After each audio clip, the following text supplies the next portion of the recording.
함께 오늘 말씀 너는 내 것이라는 제목으로 우리 함께 은혜 나누기를 원합니다. 우리가 지난주부터 이사야서를 계속 읽고 또 묵상하면서 같이 톡방 안에서 함께 응원하면서 완독을 누르고 있는 시간들을 보내고 있습니다. 너무나도 잘 알다시피 이사야의 이 배경은 바벨론 포로기에 대한 이야기입니다. 하나님의 백성은 예루살렘에서 끌려가 낯선 땅에서 자신이 이제 누구인지 정체성을 잃고 소망을 잃고 찬송을 잃어버린 채 살아가고 있는 이 현실 가운데 하나님은 그 속에서도 어떤 역사를 하시고 우리에게 어떤 말씀을 주시는가에 대해서 우리가 살아가는 그런 이야기들을 우리가 함께 공유하고 있는 것이죠. 그런 상황 가운데서 우리가 때때로 느끼는 것들은 무엇입니까? 세상 가운데 내가 무언가를 도전했었을 때, 시도했었을 때, 또는 도움을 요청했었을 때 우리에게 찾아오는 것이 마냥 환대와 또는 허락과 승낙이 아닐 때가 너무나도 많은 이 현실을 우리가 함께 살아가고 있다라는 것입니다. 그래서 이 백성 또한 하나님께 이제 버림받았다고 생각했고 자기 민족의 미래도 보이지 않았습니다. 그런 상황에서 하나님은 찾아와 말씀하시는 것이죠. 43장 1절 우리 함께 읽어볼까요? 시작. 야곱아 너를 창조하신 여호와께서 지금 말씀하시느니라. 이스라엘아 너를 지으신 이가 말씀하시느니라. 너는 두려워하지 말라. 내가 너를 구속하였고 내가 너를 지명하여 불렀나니 너는 내 것이라. 아멘. 사랑하는 성도님들, 이 구절이 어떻게 다가오십니까? 우리의 지금 방금 나열했던 이런 수많은 좌절의 상황 가운데서, 현실 가운데 이것이 말씀이 그들의 상황 가운데 또 마음 가운데 그들의 현실 가운데 찾아오고 있는 말씀이 된다라는 것입니다. 이것이 단순한 위로가 아닌 것이죠. 하나님이 지금 새로운 일을 시작하신다라는 이 정체성의 회복을 미리 1절부터 우리에게 알려주고 계시는 하나님의 확실한 선언이 된다라는 것입니다. 세상이 빠르게 변하고 있습니다. 그리고 우리는 내일에 대한 불확실성 때문에 염려하고 근심하며 걱정합니다. 왜 그러한가? 우리 눈에 너무나도 압도적으로 보이는 현실이 있기 때문입니다. 경제적 압박과 끊임없는 경쟁, 또 가족 문제들이 있습니다. 그리고 정신적 고립 등이 정말 많은 부분들, 우리가 자주 접하는 미디어 매체가 다루고 있는 그런 문제들 아닙니까? 보면은 뉴스만 틀어도 계속해서 나옵니다. 어디가 전쟁을 하고 있고 나라와 나라가 서로 대적하고 있고 또 그 안에서 서로 진영을 나누어서 계속 밑에서 계속 서로를 쏘고 공격하고 있는 상황들, 그런 상황 가운데서 경제적인 상황들은 점점 압박들이 있고 그 속에서 우리는 끊임없는 경쟁을 통해서 얼마 남지 않는 이 자원들을 누가 더 많이 차지할 것인가에 대한 이야기들을 하고 있습니다. 또 어떻습니까? 채널을 돌리다 보면 수많은 깨어진 가족들에 대한 이야기들을 보게 됩니다. 부부가 서로가 서로를 대적하여 싸우며 일어나게 되고 네가 문제야 네가 문제야 라고 얘기하는 그러한, 사랑하자고 만났는데 점점 남보다도 못하게 되는 그런 관계 문제들을 우리가 목격하고 또 그 속에서 수많은 사람들이 정신적인 고립으로 많은 이들의 마음이 점점 어떻게 되는가? 황폐화되고 우리가 익히 이야기하는 광야에 살아가는 현실을 우리가 바라보고 있는 것이죠. 여러분들, 우리가 일주일에 한 번 또는 이렇게 두 번 내지 세 번 이렇게 교회에 와서 함께 기도하고 예배하고 찬송하는 시간들을 갖습니다. 그러나 이 교회에 있어도 우리가 예배의 감격이 사라지는 누군가들을 우리는 심심치 않게 바라보게 됩니다. 하나님을 믿지만 찬송이 입술에서 멈춰버린 삶들을 우리가 볼 때가 있다라는 것이죠. 오늘 말씀을 통해서 우리 하나님은 우리에게 어떤 분이시며 나는 누구이며, 그리고 그 말씀을 통하여 우리가 하나님께서 우리를 정의하시는 그 정체성을 확신하는 우리 공동체 되기를 소망합니다. 그러면은 한 가지 짚고 넘어가야 될 것 같습니다. 세상에서 살다 보면은 우리가 넌 누구야? 넌 뭐 하는 사람이야? 라는 이 질문들을 참 많이 받습니다. 그때 참 많은 불편함들이 우리 안에 찾아오게 됐죠. 왜냐하면 우리 사회는 무엇으로 우리를 규명하는가? 나는 무엇을 가졌는가? 무엇을 이뤘는가? 내가 어떻게 보이는가로 사람을 정의하기 때문입니다. 누구는 좋은 학벌을 가졌고, 누구는 안정된 직장을 가졌고, 누구는 결혼을 했고, 누구는 벌써 자녀가 둘이래요. 누구는 남자 같은데 여자라고 하고, 누구는 여자 같은데 남자라고 합니다. 이런 어지럽고 압도되어지는 이 현실을 살면서 주중이나 주일에 교회 공동체에 오면 가장 많이 듣는 말 중에 하나가 무엇인가? 정체성이라는 단어를 우리가 접한다라는 것입니다. 사랑하는 성도님들, 그러면 정체성이란 말 도대체 무엇일까요? 내가 누구인가에 대해 이 질문에 우리가 스스로 대답할 수 있는 자기 인식을 말합니다. 내가 누구인지, 무엇을 위해 존재하는지, 내가 어떤 가치와 목적을 따라 사는 사람인지, 이 모든 것을 포함하는 것이 바로 정체성이라는 단어라는 것입니다. 그럼 쉽게 얘기하자면 나를 수식하는 이름표가 아니라 방향, 표지라는 것입니다. 우리가 이름을 지을 때도 인생의 방향과 목적을 생각하고 짓지 않습니까? 여러분들, 제게 아들이 있습니다. 이제 14개월이 됐는데 이름을 지을 때 이렇게 지었습니다. 이 압도되는 현실 가운데서 수없이 많은 것들이 너에게 찾아와 구원이라고 말할 때 너는 진짜를 만나는 삶을 살아가라. 그래서 진짜인 하나님을 만나라는 뜻에서 만날 우, 참진, 우진이라고 지었습니다. 그래서 내가 무슨 일을 하느냐보다 내가 어떤 존재인가라는 것이 먼저라는 것입니다. 그래서 우리 그리스도인들은 내가 무엇을 하는 것이 중요한 것이 아니라 내가 누구인가를 말할 수 있는 자들이라는 것이죠. 그런데 우리는 현실 속에서 방황합니다. 쉽게 접하는 미디어 매체, 너튜브, SNS에는 넘치는 성공 라이프들, 또 억대 연봉의 브이로그들을 아주 쉽게 찾아볼 수 있습니다. 그 앞에서 나를 정의하라고 한다면 우리는 뭐라고 얘기할 수 있을까요? 나는 가진 것도 없고 한 것도 없고 보여줄 것도 없다라는 결론에 우리가 금방 도달하게 된다라는 것이죠. 그러다 보면 나도 모르게 이렇게 말하게 됩니다. 나 스스로에게도 난 별거 없어, 난 쓸모없어, 나는 실패했어, 나는 그저 그런 사람이야. 이런 말들은 사실 우리 안에 정체성에 혼란이 있다라는 징후가 된다는 것이죠. 내가 누구인지, 왜 살아야 하는지, 어떤 존재인지 모르겠는 거죠. 한국 사회가 지금도 여전히 치열한 경쟁을 하고 있는 사회입니다.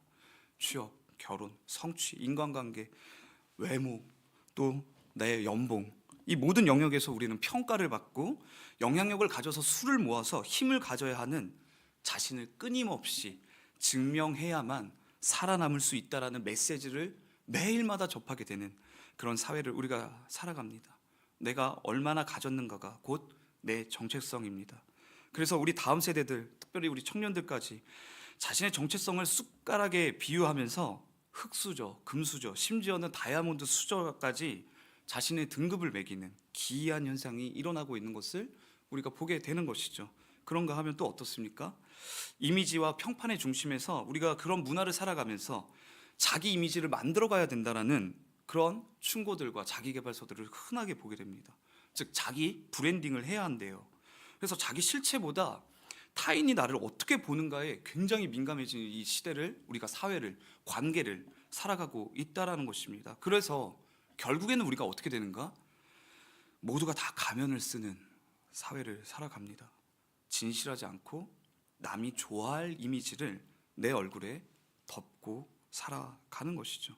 밖에서 그렇게 익숙해진 가면을 가장 진실해야 할 이 공동체에서도 쓰고 찾아오는 그런 현상을 우리가 보게 됩니다. 그리고 진짜 영적인 실체와 심각한 죄의 징후들은 쏙 빼버리고 적당히 삶의 해프닝 속에서 성공과 실패의 이야기들 또는 자랑할 만한 이야기들을 풀어놓으며 조금 죄책감을 덜 만한, 누구나 공감하는 죄들을 나열하고서 하나님을 소망하며 그 뜻대로 살아가기는 어렵다고 합리화하는 이런 괴리의 공동체를 우리가 살아갈 때가 있다라는 것입니다. 그러면서 어떻게 마무리합니까?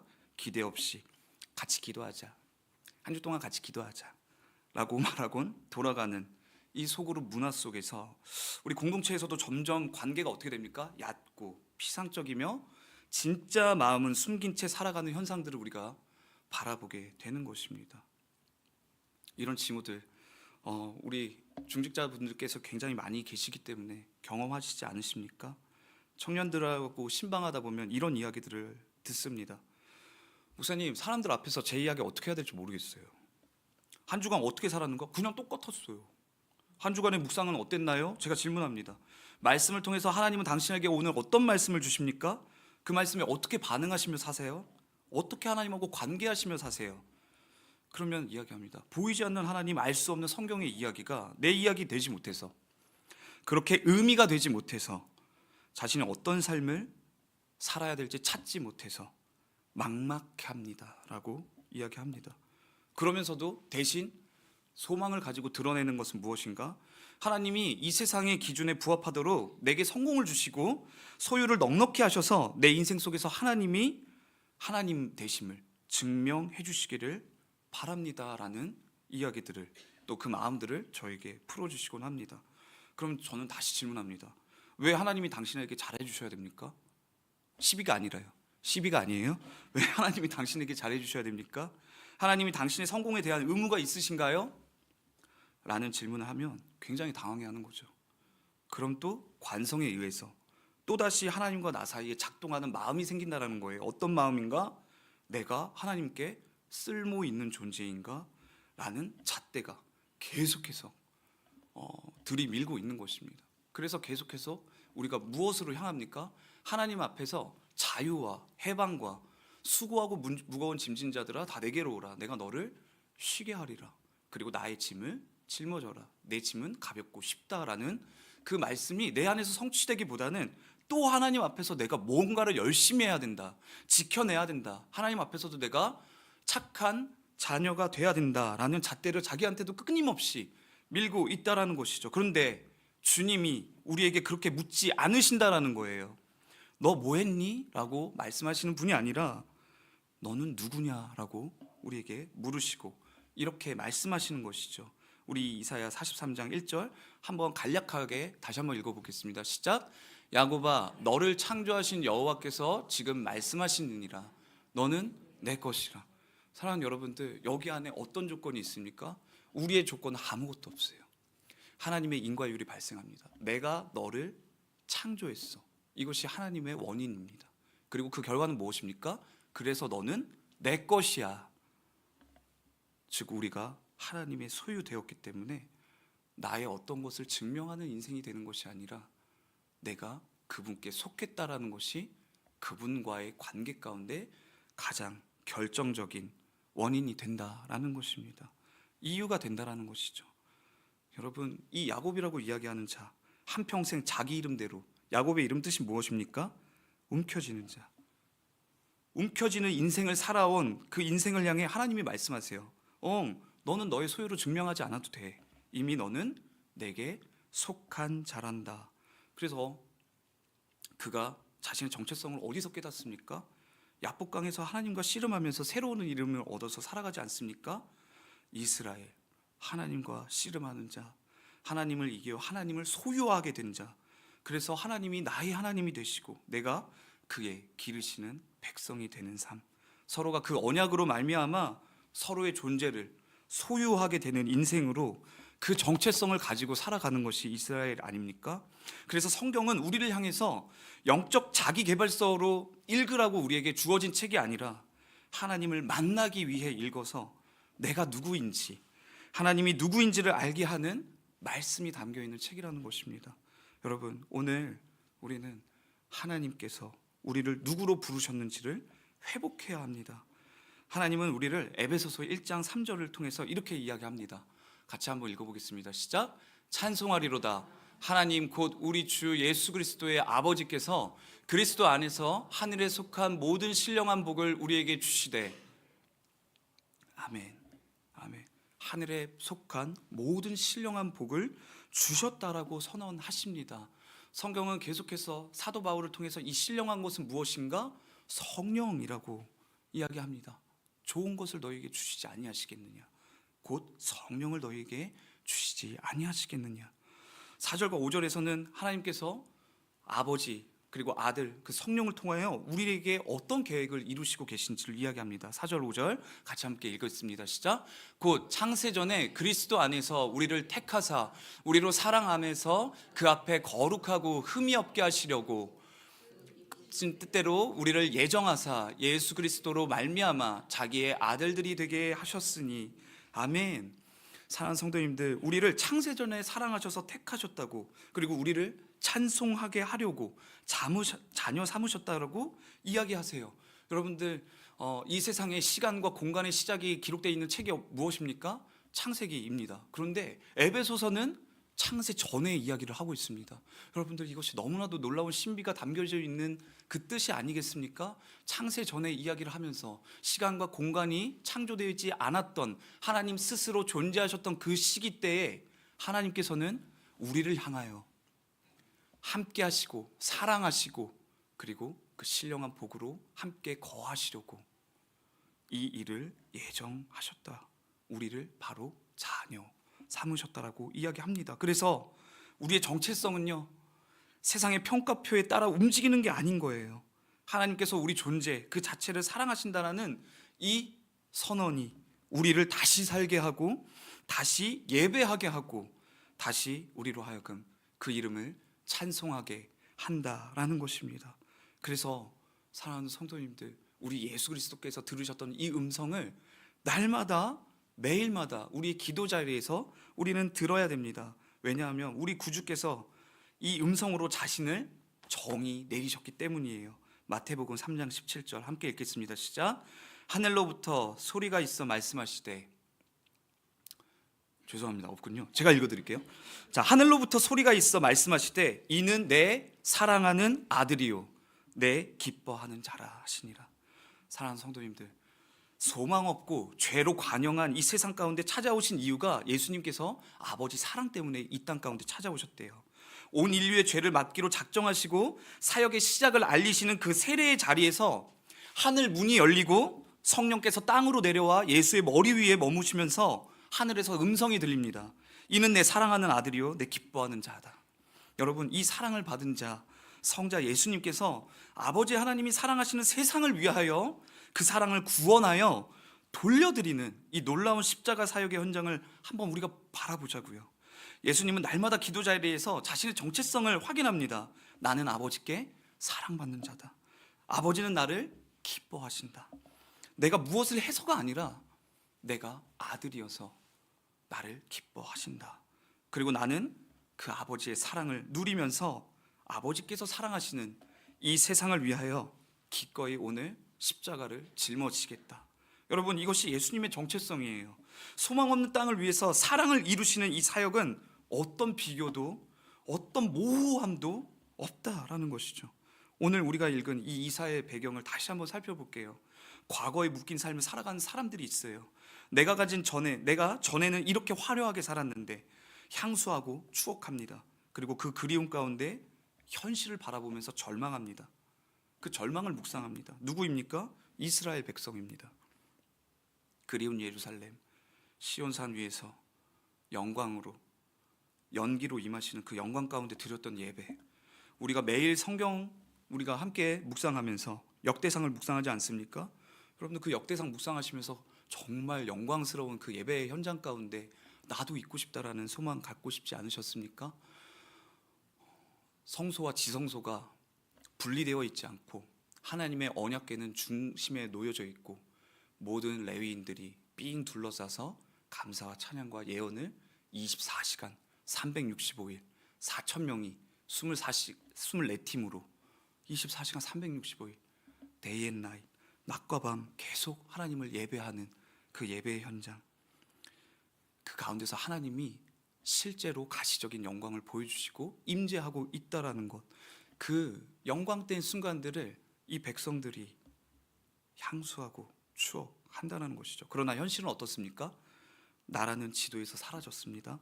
그들은 바벨론에서 이름 없이 얼굴 없이 포로의 신분으로 살아갑니다.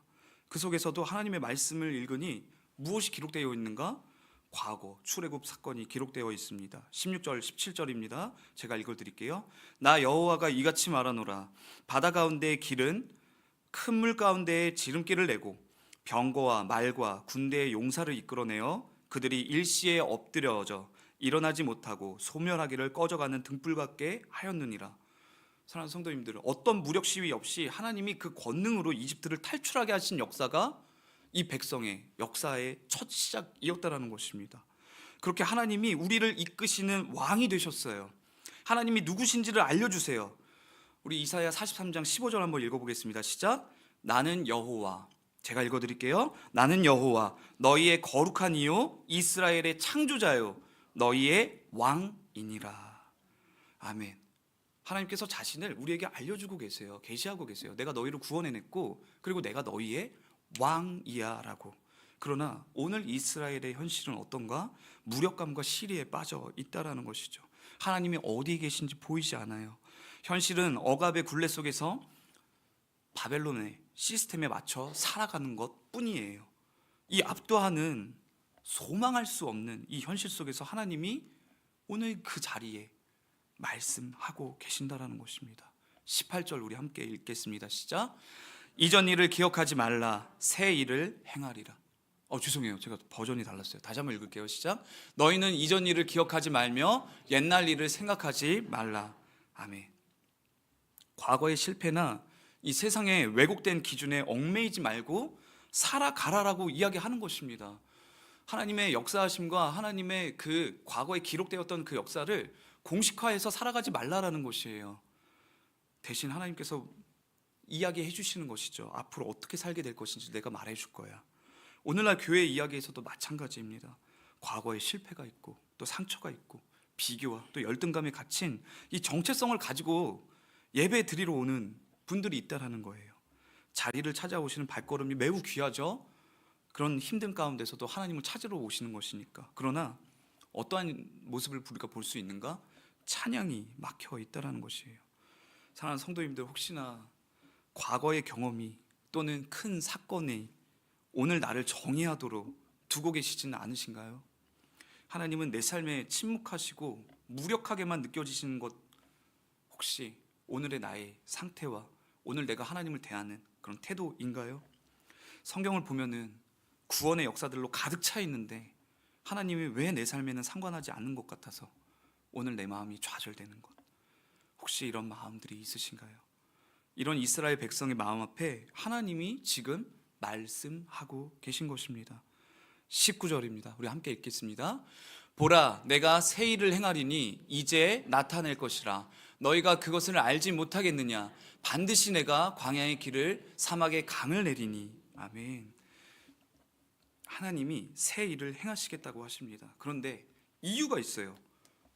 새 일을 행하시는데 이유가 있다는 거예요. 그것은 무엇인가?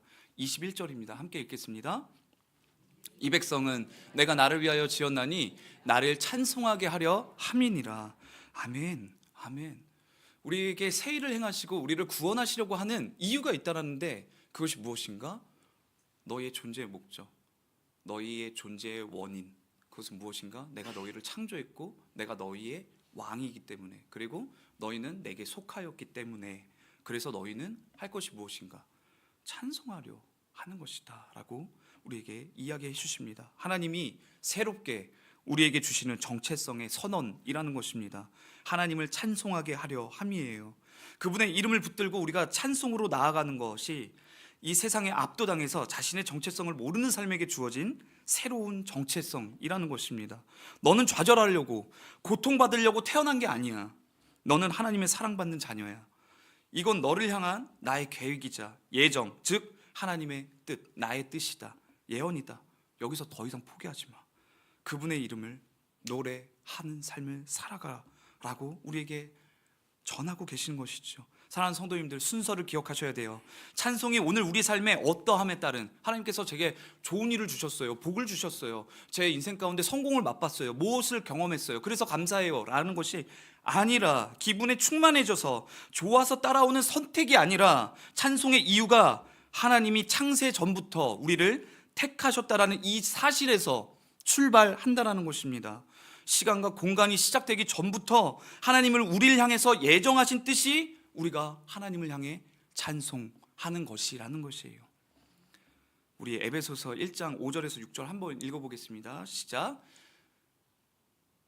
에베소서 1장 5절에서 6절입니다. 시작. 그 기쁘신 뜻대로 우리를 예정하사 예수 그리스도로 말미암아 자기의 아들들이 되게 하셨으니 이는 그가 사랑하시는 자 안에서 우리에게 거저 주시는 바 그의 은혜의 영광을 찬송하게 하려는 것이라. 아멘. 아멘입니다. 사랑하는 여러분들, 그래서 이 구절을 편지로 적어서 우리에게까지 전해져 온, 그리고 그 편지를 쓴 자 바울이 어떤 삶을 살아갑니까? 그리스도인들을 찾아서 고발하고 죽이려는 그런 사울의 인생을 살아갔습니다. 그런데 그의 인생을 하나님께서 어떻게 하십니까? 구원하시고 만나주신다라는 것입니다. 그는 직접 예수를 본 적은 없으나 다메섹 도상에서 헤아릴 수 없는 그 빛 속에서 말씀 대신 예수를 만났고, 그 후로 인생의 정체성이 변해요. 고발하는 자에서 예수를 전하는 자로, 이제 그의 정체성이 변해서 그는 어떤 삶을 살아갑니까? 감옥에서도 찬송하는 자로 살아간다는 것입니다. 사랑하는 성도님들, 이 놀라운 사랑 속에 우리가 감격으로 어떤 상황에서도 예배하는 삶이 오늘 우리에게 주어졌습니다. 사랑하는 성도님들, 말씀을 정리하겠습니다.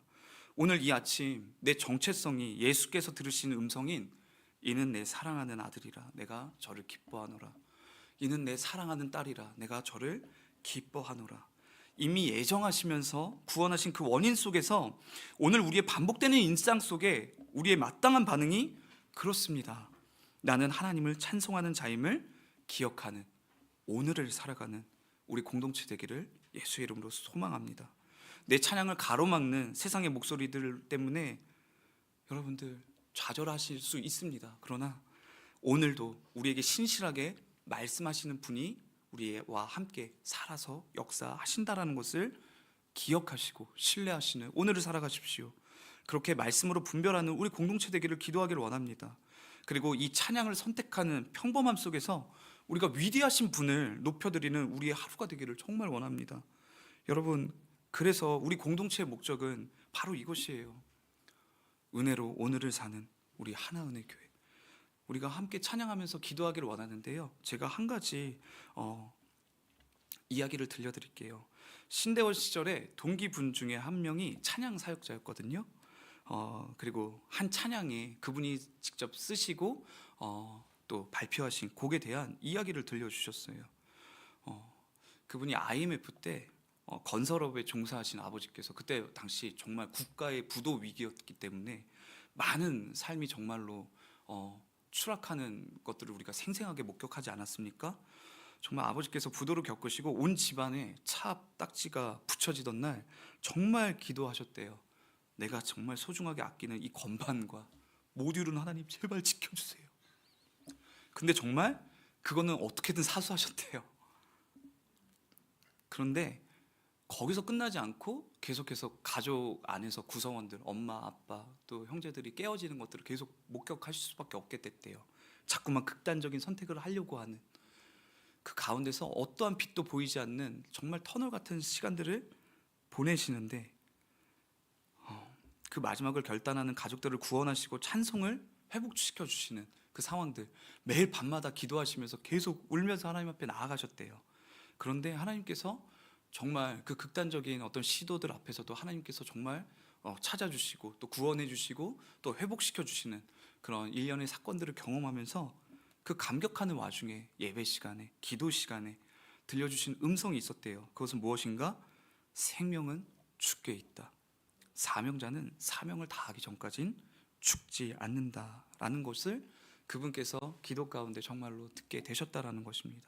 그리고 나서는 이 말씀이 떠올랐대요. 이사야의 말씀, 나의 안에 거하라, 나는 네 하나님이니 내가 너를 지명하여 불렀나니 너는 내 것이라.